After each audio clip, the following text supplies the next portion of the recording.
Graduation जो है 5 subject में की, उसके बाद मैं एलएलबी की परमिशन लेके इसलिए 35 बार मैंने ब्लड डोनेट किया है। परिवार के सहित मैंने अपनी पूरी बॉडी डोनेट की है। इस स्कूल को यहाँ तक ऊंचाइयों तक पहुँचाया और इस स्कूल को एक पॉजिटिव वे में एक अलग पहचान जनपद बरेली में दिलवाई। और उसी के कारण है कि जहाँ 400 बच्चे हुआ करते थे, आज 735 बच्चे इस विद्यालय में हैं। जब आया था तो मतलब बहुत ज़्यादा पंचुअलिटी नहीं थी, ये मैं देखता भी था। पढ़ते पढ़ाया जाता है और पढ़ाते पढ़ाते कैसे पढ़ा जाता है, इसकी नज़ीर कई सारी हो सकती हैं, लेकिन बरेली ज़िले में ऐसी एक नज़ीर है जिससे हम आप सबको आज रूबरू कराएंगे। मैं हूं आशीष आनंद और मेरे साथ मौजूद हैं लाल बहादुर गंगवार जी, जो राष्ट्रपति पुरस्कार प्राप्त एक शिक्षक हैं बेसिक शिक्षा विभाग में, और उनके बहुत सारे ऐसे अचीवमेंट हैं जो कि बेसिक शिक्षा विभाग से जुड़े लोग काफ़ी लोग जानते हैं, लेकिन बहुत से ऐसे राज भी हैं जिनको हम आज आपके सामने लेके आएंगे। आपका बहुत बहुत स्वागत है। धन्यवाद आशीष जी। गंगवार साहब, हम आपसे सबसे पहले तो आपके बारे में थोड़ा सा जानना चाहेंगे, क्योंकि जैसे नाम का चर्चा होना एक अलग बात है, लेकिन नाम के पीछे और क्या क्या है, तो आपकी बैकग्राउंड के बारे में हम थोड़ा सा जानना चाहेंगे कि आपके परिवार, आप कहाँ के रहने वाले हैं, आपके घर में और पहले किसने क्या किया है। जी, मैं लाल बहादुर गंगवार और मेरा गांव बहुत ही दूरस्थ है, जनपद बरेली का दूरस्थ गांव बल्ली, जो कि ब्लॉक सेगड़ में पड़ता है। और हम लोग बहुत ही मतलब मिडिल क्लास फैमिली के हैं। पापा जी बेसिक में अध्यापक थे, गांव में ही करीब लगभग 20 साल तक उस प्राथमिक विद्यालय में प्रधानाध्यापक रहे, जिन्होंने कि बहुत अच्छी प्रकार से वहाँ पर शिक्षण व्यवस्था वहाँ पर सुचारू रूप से वहाँ पर चलाई। और हम लोग सब उन्हीं के स्टूडेंट हैं। हम जितने 3-4 भाई बहन हैं, सब उन्हीं के द्वारा पढ़ाए हुए हैं। और उनके द्वारा जो शिक्षण कार्य किया गया वो आज भी एक तरह से मतलब एक आदर्श माना जाता है वहाँ पर। उसके बाद में पापा जी यहाँ पर बरेली आ गए, तो हम लोग पर जो है ये सौभाग्य की बात रही कि मैं उनका स्टूडेंट रहा। और जब बरेली जब हम लोग आ गए, जब मेरा जॉब लगी, तो मैं उनका सहायक अध्यापक रहा। अच्छा, मतलब आपके वो हेड थे? तो मेरे हेड के जो, हाँ जो है ये तो बड़ी हाँ, ये बड़ा संयोग जो है। मतलब आप उसी प्राइमरी स्कूल में ही पढ़े आप, जिसमें उन्होंने पढ़ाया? जी हाँ, उसी में जो है उनका स्टूडेंट रहा था बल्ली में जो है। अच्छा, मतलब प्राइमरी के जो सरकारी स्कूल है, इसमें आपके पिताजी खुद भी पढ़े होंगे और पढ़ाया होगा। उस समय जब पापा पढ़े थे तो जो है उस समय स्कूल भी नहीं हुआ करते थे, पेड़ के नीचे बताते थे कि वहाँ विद्यालय होता था। और फिर काफ़ी दिनों के बाद में वहाँ बिल्डिंग बनी, तो वहाँ पर वो पापा प्रधानाध्यापक के रूप में वहाँ पर रहे और हमारी पूरी फैमिली में ही पढ़े। तो प्राइमरी से होते हुए आज आप प्राइमरी का मतलब कहें आपका कनेक्शन बहुत पुराना हो गया और लगातार बना हुआ है। क्योंकि गांव से पूरा संबंध रहा है जो है, अभी तक हम लोग सब गांव से जुड़े हुए हैं। तो मतलब जो भी कुछ दिया है, जो यहाँ तक पहुँचे हैं, सब उसी गांव की देन है। अच्छा, उस गांव की वो कह सकते हैं बेसिक शिक्षा विभाग में। हाँ, बेसिक शिक्षा विभाग के मार्फत जो है, अगर हम लोग जो है मतलब लिटरेट हुए, अच्छी प्रकार से एजुकेशन में हस्तक्षेप हुआ, तभी तो हम लोग यहाँ तक पहुँचे। अच्छा, एक बात बताइए कि जैसे आपके समय में आपने खुद भी पढ़ाई की और फिर आप टीचर बने, आपके फादर भी टीचर रहे, तो ये जो एक लंबा समय गुजरा है और आज भी आप हैं क्योंकि इसमें, तो जो बेसिक शिक्षा का जो अगर कहें कि जो स्तर है, उसका जो तौर तरीका है, प्रोसेस है, इसमें क्या अंतर आपको लगता है? पहले के समय में जो है रिसोर्सेज बहुत कम थे, बिल्डिंग भी कम थी, और लेकिन अब बुक्स वगैरह मटेरियल भी बहुत कम था। लेकिन आज की डेट में परिस्थिति के अनुसार जो है, जैसा कि आज परिस्थिति कहती है, उसी के हिसाब से जो है डिपार्टमेंट काम कर रहा है।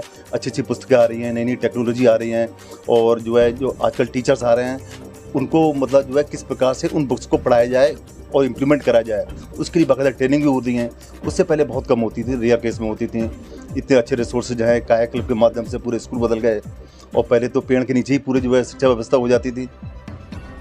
तो परिस्थिति के अनुसार जो है वो चेंज करना पड़ रहा है। संसाधन तो बढ़ गए, संसाधनों के साथ साथ जैसे ये जो आप कहें कि जो शिक्षण की स्तर जो है, चाहे वो टीचर्स का ही क्यों ना हो, आपने क्या क्या एजुकेशन में हासिल किया है, मतलब कहाँ तक आपने एजुकेशन तो जब मैंने सोचा था कि चलो बेसिक में यहाँ पर जो है अपना जो है मतलब स्टेप रखूँगा, तो मैं इंटर में ही था, और जितने लोगों ने बीटीसी की थी उसमें अकेला इंटर में ही था वहाँ पर, और पूरे डिस्ट्रिक्ट का सेकंड टॉपर में था। उसके बाद मैंने सोचा कि अपने जॉब में रहते हुए या फिर अपने जो भी जॉब में जो तैयारी कर रहा हूँ उसके लिए, लेकिन अपनी एजुकेशन लगातार निरंतर बढ़ाता रहूँगा। तो अभी 2-3 साल तक ही जो है हमने तो ब्रेक दिया है। इससे पहले लगातार हम लोग जो है मतलब पोस्ट ग्रेजुएशन जो है 5 सब्जेक्ट में की, उसके बाद मैं एलएलबी की परमिशन लेके, और सब पोस्ट ग्रेजुएशन 5 सब्जेक्ट किस किस में किया आपने? मैंने हिंदी में किया, पॉलिटिकल साइंस में किया, इकोनॉमिक्स में किया, और सोशलॉजी में किया। सब जो है सब्जेक्ट में किया। उसके बाद में विभाग ने 2 मरतबा मुझे NCERT में उत्तर प्रदेश का प्रतिनिधित्व करने के लिए भेजा। पीस एजुकेशन और early childhood care and education, वहाँ पर 2 डिप्लोमा मैंने हासिल किए। तो ये आपने जो मतलब टीचर बनने के बाद जितनी पढ़ाई करी, मेरे ख्याल से काफ़ी ज़्यादा आपने पढ़ाई। हाँ, कोशिश की है कि जो मतलब जो है, चूँकि जब एजुकेशन के फील्ड में ही है तो एजुकेशन को क्यों ना फिर जो है अपना भी स्तर थोड़ा बढ़ाया जाए। इस तरह की जो प्रयास हैं, क्या आपको बाकी लोग भी ऐसे करते हैं आपके विभाग में या ऐसा? हाँ, काफ़ी लोग हैं जो है, हाँ कोशिश करते हैं। जो ये तो जो है विभाग के नहीं, तो जो किसी विभाग में आदमी हो, अगर आदमी उसकी चाहत है कि मैं और आगे जो है एजुकेशन का थोड़ा जो और मतलब इंक्रीज करूं, तो कर सकता है, उसमें क्या कोई प्रॉब्लम नहीं।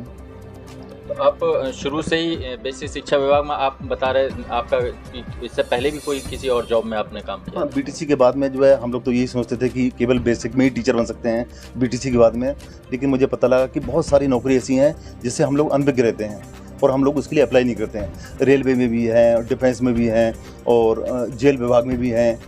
तो मैंने जेल विभाग में जगह निकली थी, करीब 15-16 जगह निकली थी यूपी में, कारागार महानिरीक्षक के द्वारा। अचानक जो है पेपर देखा, जो है मैंने अप्लाई कर दिया, उसमें देखा मेरा सिलेक्शन हो गया और मैंने 3 साल वहाँ जॉब की सितारगंज जेल में। सितारगंज जेल एक ऐसी जेल है जो ओपन जेल है, जहाँ पर जो है कैदी लोगों के लिए कोई जेल नहीं है, वो सब खुले हुए रहते हैं वहाँ पर, और वहाँ खेती करते हैं और जो खेती से जो प्रोडक्शन होता है वो पूरी जेलों में सप्लाई होता है। वहाँ किस तरीके से पढ़ाते थे आप? वहाँ पर जो है जो खेती करने के बाद में जब कैदी लोग आते थे अपने बैरकों में, वहाँ पर आराम करते थे, तब उस समय हम लोग जो है एक एक कैदी को हमने अपना प्रतिनिधि बना रखा था, तो उनके माध्यम से उन कैदियों को पढ़ाते थे। वो कैदी जिनकी जो है एजुकेशन कम है, तो उनको इग्नू के माध्यम से हम लोग जो है उनको बढ़ावा देते थे कि आप लोग जो है और भी डिग्री हासिल करो, और जो इलिटरेट थे उनको हम लिटरेट करते थे। तो उसमें जो है वहाँ पर तो अधिकतर आजीवन कारावास वाले कैदी होते थे, तो उनको काफ़ी लोग ऐसे थे जो कि उन्होंने मतलब बहुत आगे तक गए, और जो अच्छा करते थे उनके लिए सज़ा भी माफ़ होती थी। अच्छा, जिसने पढ़ाई अच्छी की है जो है उसकी सज़ा भी माफ़ होती थी, जो है वो गवर्नमेंट ऑफ जो है यूपी है वो उस पर जो है एक्शन लेती थी। आपके राष्ट्रपति पुरस्कार जो मिलने की जो आपकी पीछे की कहानी है, वो थोड़ा बताइएगा। देखिए, राष्ट्रपति पुरस्कार ये नेशनल अवार्ड मतलब उन टीचर्स को मिलता है जिन्होंने की शैक्षिक और सामाजिक क्षेत्र में विशिष्ट उपलब्धियां हासिल की। मेरे समय में तो जो है एक प्रतिबंध था कि 15 वर्ष से पहले आप जो है अप्लाई नहीं कर सकते, लेकिन अब वर्तमान दौर में जो है 1-2 साल से ऐसा हो गया है कि अगर आपकी जो है एक्सपीरियंस 1-2 साल का भी है तब भी चलेगा, आपके विशिष्ट उपलब्धियों के चलते आपको पुरस्कार मिलेगा। तो मेरे 15 वर्ष की जो उपलब्धियाँ थी, तो जहाँ 15 वर्ष खत्म हुए, तुरंत 15 वर्ष 3 महीने के अंदर मुझे पुरस्कार मुझे मिल गया था। क्या आपके पास क्या उपलब्धियों के तौर पर खजाना क्या है आपका? देखिए, पहले मैं सामाजिक क्षेत्र की उपलब्धियाँ बताता हूँ। सामाजिक क्षेत्र में मैंने लगभग 34 नहीं 35 बार मैंने ब्लड डोनेट किया है। परिवार के सहित मैंने अपनी पूरी बॉडी डोनेट की है। मैंने अपने पत्नी की जो है, जो कि ऑल इंडिया में वहाँ पर जो है मेरा दर्ज है, जहाँ पर माननीय प्रधानमंत्री जी का भी रजिस्ट्रेशन है, मतलब उसी रजिस्टर में मेरा भी दर्ज है। और आई डोनेशन जो है हमने पूरे परिवार के साथ किया है माधव नेत्र कोष के थ्रू। यही नहीं, मैंने लगभग जो है 300-400 टीचर्स के लिए जो है मैंने मोटिवेट किया है, और उन्होंने भी जो है माधव नेत्र कोष के माध्यम से संकल्प पत्र भरे हैं। हमारे उस समय तत्कालीन एडीवीसी डॉक्टर पवन सचान जी थे, तो उन्होंने भी प्रेरित होकर अपने पूरे स्टाफ का, पूरे परिवार का जो है नेत्रदान का संकल्प भरा था। एक तो आप ये जानना चाहेंगे कि आपके परिवार में और लोगों ने क्या क्या किया है, क्या बारे में जानते हैं? जी, हमारे परिवार में पापा जी बेसिक शिक्षा परिषद में अध्यापक रहे, और जिस स्कूल में वो प्रधानाध्यापक के पद पर रहे, क्योंकि वो मेरा जो है जन्मस्थली वाला मेरा गांव है, उसी विद्यालय में ही हमारा पूरा परिवार पढ़ा है। हमारे जो बड़े भाई हैं उन्होंने भी कक्षा 8 की परीक्षा वहीं से की, और वो आगे तक जो पंतनगर यूनिवर्सिटी के स्कॉलर रहे, फिर बाद में आर्मी में ऑफिसर बने, अभी कर्नल पद से जो है सेवानिवृत्त हुए हैं। उसके बाद में हमारी सिस्टर थी, उन्होंने भी वहीं से किया, वो भी पंतनगर यूनिवर्सिटी के स्कॉलर रहीं। फिर IBRI में जो है उन्होंने PG वगैरह किया, और मतलब उनकी भी मतलब एक शादी बहुत अच्छे संभ्रांत परिवार में, और जो है नेवी में बहुत सीनियर अफसर उनसे हुई। और तीसरे नंबर पर मैं हूँ, आपके सामने हूँ, और जो है शिक्षा के क्षेत्र में मेरी जो उपलब्धियाँ हैं वो सभी लोग जानते ही हैं। बेसिक शिक्षा विभाग में मेरा एक छोटा भाई है, वो भी पंतनगर यूनिवर्सिटी का स्कॉलर रहा।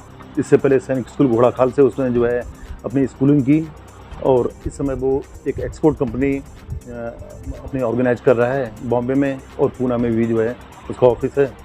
और बहुत अच्छी प्रकार से जो है हम लोगों ने एक छोटे से परिवार से लेकर जो है माता पिता के आशीर्वाद से जो है हम लोग यहाँ तक पहुँचे हैं।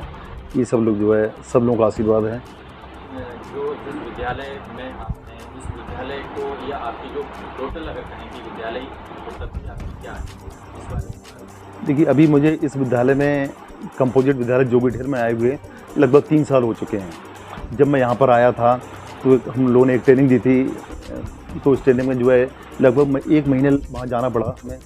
तो कई लोगों ने हमें वहाँ टोका कि आप जिस विद्यालय में आते हैं, जिस विद्यालय से आप आए हैं, उस विद्यालय को आप सुधारने का प्रयास तो करिए, उसके बाद में आपकी ट्रेनिंग जो है सफल मानी जाएगी। तो वो बात मुझे जो है अभी तक कचोटती है, और उसी दिन से मैंने अपनी गांठ बांध ली, उस विद्यालय को सुधारने का पूरा प्रयास करूँगा। और जो है अब मैं देखता भी हूँ उसका प्रतिफल मुझे मिल रहा है। उसके लिए जो है विशेष रूप से बधाई के पात्र हैं मेरी पूरी टीम ने जो है, मैंने जैसे गाइड किया, जैसे उनको कमांड किया, और जैसा उनको जो है मैं आगे लेके चला, उन्होंने मुझे मेरे जो है कदम से कदम में मेरा साथ दिया और इस स्कूल को यहाँ तक ऊंचाइयों तक पहुँचाया, और इस स्कूल को एक पॉजिटिव वे में एक अलग पहचान जनपद बरेली में दिलवाई। और उसी के कारण है कि जहाँ 400 बच्चे हुआ करते थे, आज 735 बच्चे इस विद्यालय में हैं। इस विद्यालय में आदरणीय खंड शिक्षाधिकारी महोदय कई बार कह चुके हैं कि इतने सारे बच्चों को आप कैसे मैनेज करते हो, 2 मीटिंग आप कर लो। तो हम लोगों ने जो है जहाँ बच्चे ज़्यादा थे 2 मीटिंग भी वहाँ पर की, लेकिन 2 मीटिंग में देखा कि 3-3 घंटे ही के बच्चों को मिल पा रहे हैं। तो बच्चों का आना जाना हो कि वो केवल जो है मिड डे मील को लेना, यही हो पाता था। तो हम एक ही मीटिंग में बच्चों को कर रहे हैं, लेकिन स्पेस करना बड़ी दिक्कत आ रही है। और जहाँ तक अभी ये बाल बाटिका का जो है अभी एक प्रोजेक्ट ये चला है, तो बाल बाटिका एक छोटे से कमरे में जो है 20-25 बच्चे हैं, वहाँ तो सफल है। और मेरे की क्लास में 95 बच्चे हो गए हैं कक्षा 1 में। तो 95 बच्चे बैठें कहाँ पर, और कहाँ पर वो खेलें, और कहाँ पर उनके कॉर्नर उनको डेकोरेट किया जाए, और कहाँ वो इस चीज़ को इम्प्लीमेंट करके वहाँ पर उस क्लास में मतलब कैसे हो सकता है जो है। लेकिन हम उसी जगह में उन्हीं बच्चों को जो है बेहतर करने का प्रयास कर रहे हैं, जितने भी संसाधन है उसी में। स्कूल की व्यवस्था को सुधारने में भी जो है मेरी टीम का बहुत बड़ा योगदान है। मैंने शुरू में जब आया था तो मतलब बहुत ज़्यादा पंचुअलिटी नहीं थी, ये मैं देखता भी था जो है। तो कुछ लोगों को बड़ा अजीब सा लगता था कि इनके आने से जो है दिक्कत आती है, लेकिन मैंने किसी से मतलब कोई बहुत ज़्यादा जो है प्रेशर के साथ में किसी से नहीं कहा। मैं खुद पंचुअल हुआ, और आज की डेट में ये है कि मेरे सभी अध्यापक मुझसे पहले आने का प्रयास करते हैं, और जब मैं 7:30 बजे से पहले या 7:25 तक वहाँ पहुँचता हूँ, मोस्टली जो है हर दिन जो है मतलब प्रार्थना, पूरे जो है योग, पीटी सब हो चुका होता है। तो इतनी अच्छी व्यवस्था जो है मेरे बिना कहे ही जो है सब पूरी व्यवस्था हो चुकी है। और हर टीचर को मैंने जिम्मेदारी दे दी है कि इस दिन आप प्रार्थना कराएंगे, और प्रार्थना बदल के हम लोग करवाते हैं। बच्चों का पार्टिसिपेशन उसमें मुख्य होता है, बच्चे उसमें मुख्य समाचार होते हैं, उसका भी वाचन होता है। बच्चे आदर्श जो है महापुरुषों के अपने वक्तव्य होते हैं, वो भी उसमें कहते हैं। हर बच्चे को उसमें मौका दिया जाता है, जिससे कि बच्चों की हेजिटेशन खत्म हो। हर चीज़ में शैक्षिक नवाचार करने का प्रयास करता हूँ। अगर ये तो प्रार्थना की बात रही, और जो है बच्चों की अटेंडेंस भी होती है, तो कभी प्रार्थना स्तर पर ले ली, तो कभी बीच में ले ली, या कभी जो है मिड डे मील के टाइम ले ली। प्रार्थना भी हर जगह अलग होती है। और जो बच्चा अधिक उपस्थित रहता है उसके पेरेंट्स को बुला के सम्मानित करना, ये इस प्रकार के क्रियाकलाप हमारे ये मतलब दिनचर्या में शामिल हो गए हैं विद्यालय के लिए। और जो हमारी पुस्तकालय है वो भी बहुत अच्छा बना हुआ है, और सभी लोगों ने इसमें योगदान भी दिया है। जिन अध्यापकों के घरों में अपने व्यक्तिगत उन लोगों ने जो है कंट्रीब्यूट भी किया है उसमें, जिनके घर में बच्चों की किताबें पड़ी रहती हैं और वो अमूमन फेंक दी जाती हैं या फिर रद्दी में दे दी जाती हैं, उन अध्यापकों से मैंने सहयोग लेके अपने विद्यालय की पुस्तकालय को बहुत अच्छा वहाँ पर कराया है। और बच्चे बहुत अच्छी प्रकार से उसमें बैठ के पढ़ते हैं, उनको बहुत अच्छा लगता है। क्योंकि हमारा मकसद केवल बच्चों की पाठ्य पुस्तकों से मतलब नहीं है, केवल जो है बच्चों के अंदर जब तक उनके अंदर जुनून ना हो कि हम नई नई किताबें पढ़ें, तब तो पढ़ने का मज़ा है। तो बच्चों को ये जुनून जो है हम लोग करने का प्रयास करते हैं कि हर बच्चे के अंदर ये चीज़ क्वालिटी हो कि बच्चे नई नई किताबें पढ़ें। बाकी सामाजिक क्षेत्र में आपके जैसे किस तरह के आप काम करते रहे हैं? जैसे एक तो यही हो गया कि हाँ, सामाजिक क्षेत्र में बहुत सारी सामाजिक संस्था हैं, उनकी गतिविधियों से मैं हर समय जो है उसमें जुड़ा हुआ भी हूँ, और हर समय उसमें मतलब एक्टिवली मतलब पार्टिसिपेट करता हूँ उसमें। चाहे वो रोटरी क्लब हो, चाहे वो भारत सेवक समाज हो, बहुत सारी जो है संस्थाएं हैं, शब्दांगन है, इस टाइप से जो है। अच्छा, एक बात हम ये जानना चाहेंगे क्योंकि आपके पास एक ऐसा अचीवमेंट है जिससे बहुत सारे लोग प्रेरणा लेते ही हैं।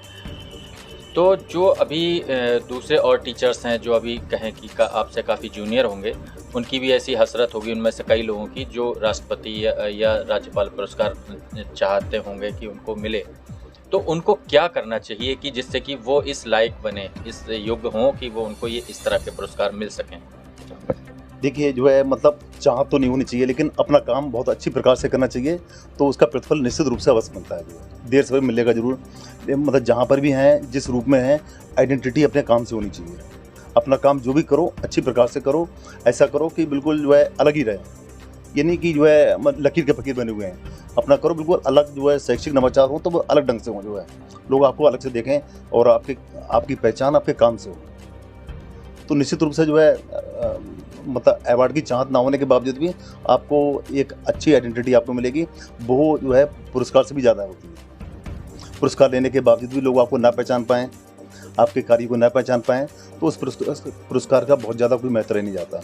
पुरस्कार के ना होने के बावजूद भी आपकी आइडेंटिटी आपके शहर में, आपके क्षेत्र में आपकी एक अलग उपलब्धि रहे, तो जो है उसको पुरस्कार से भी ज़्यादा महत्व होता है। मतलब कुल मिला के जो खुद करने की जो चाहत है, वो करना चाहिए, जो जरूरी है वो करना चाहिए। जहाँ पर भी हो तो वहाँ पर जो है एक मतलब पूरी बेहतरीन प्रयास करनी चाहिए उस जगह के लिए। आपके विशेष शौक के तौर पर क्या चीज़ आपकी रही हैं जो जानना चाहते हैं? विशेष शौक तो यह है कि मैं जहाँ पर भी हूँ जो है वहाँ पर बेहतर करने का प्रयास करता हूँ उस चीज़ को, जो है बाकी शैक्षिक तौर पे जो है नई नई किताबों को पढ़ना और समाज की सेवा करना, जो है जो भी मतलब जिसको जरूरत, जो भी आवश्यकता पड़ती है, मैं हर समय उसके लिए तैयार भी रहता हूँ। अच्छा, आपका जो विभागीय अगर कहें कि जो योगदान जो आपका व्यक्तिगत रहा है, आपका जो आपके पास अनुभव है, इस अनुभव के आधार पर आपको अगर आप लोगों को सलाह दें या विभाग में तमाम अपने साथियों को या विभागीय अधिकारियों को भी दे सकते हैं, तो वो क्या चीज़ होंगी जिससे कि बेसिक शिक्षा का जो है पूरा कायाकल्प जो है एक अलग तरीके से हो सकता है? देखिए, ज़रूरत है जो अभी शायद कमी है।